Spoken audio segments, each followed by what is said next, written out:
Following our previous episode on the tragic case of Jay Slater, it's become increasingly clear that this is a story with many layers, and even more unanswered questions. Some suggest a simple accident, others believe there's more beneath the surface. But before we begin this special series, we want to be clear. This is not about clickbait, nor is it about gossip, and it's certainly not about conspiracy. This is about the unanswered questions which remain after the narrative has been presented to us. Jay Slater was 19 years old when he disappeared in Tenerife.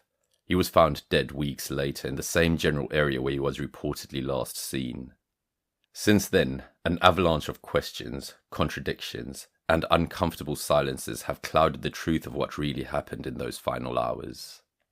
What we've been left with is a story that does not add up. The official version says Jay Slater died after falling in a remote area of Tenerife, disorientated and dehydrated, having wandered off after a night out. But to many, that conclusion raises more questions than it answers. How does a healthy 19-year-old vanish in a location filled with search teams, only to be found weeks later, within the same radius? Why was he at that Airbnb to begin with? And why have key people in his story gone silent? This isn't about spreading conspiracy. It's about asking the hard questions, the ones that haven't been answered. Because if Jay's final hours don't make sense, then maybe, just maybe, the official story isn't the full story. In this special 10-part investigative series, the Silent Casebook explores the most persistent and pressing theories surrounding Jay Slater's disappearance and tragic death. Each theory is based on real questions, some grounded in evidence, others sparked by silence. Here's what we'll be examining.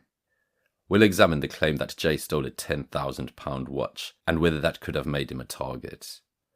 We'll look at the idea that Jay was lured to the Airbnb under false pretenses. We'll investigate speculation about drug use or deals gone wrong at that house. We'll also look at the possibility that Jay was running from something or someone in fear. We'll also look at whether his fall was truly accidental or something was covered up.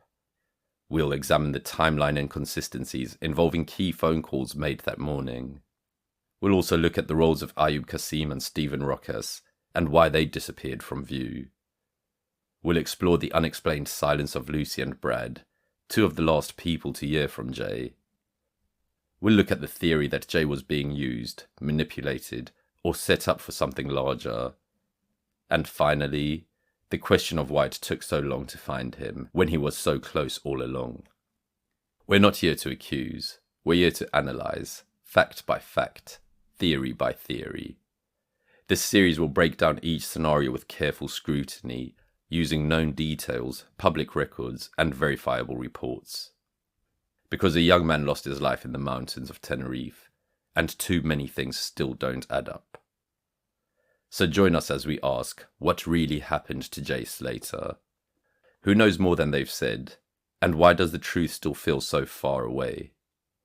This is the Silent Casebook, and these are the theories beyond the official narrative. If you want to follow this investigation in full, make sure to subscribe to the Silent Casebook and turn on notifications. We'll be releasing new episodes every 2 days. Each theory will be explored in depth. No speculation, no distractions, just facts, patterns, and unanswered questions. With care and discipline, we will examine what the official version of events confirms, and what it may leave unsaid.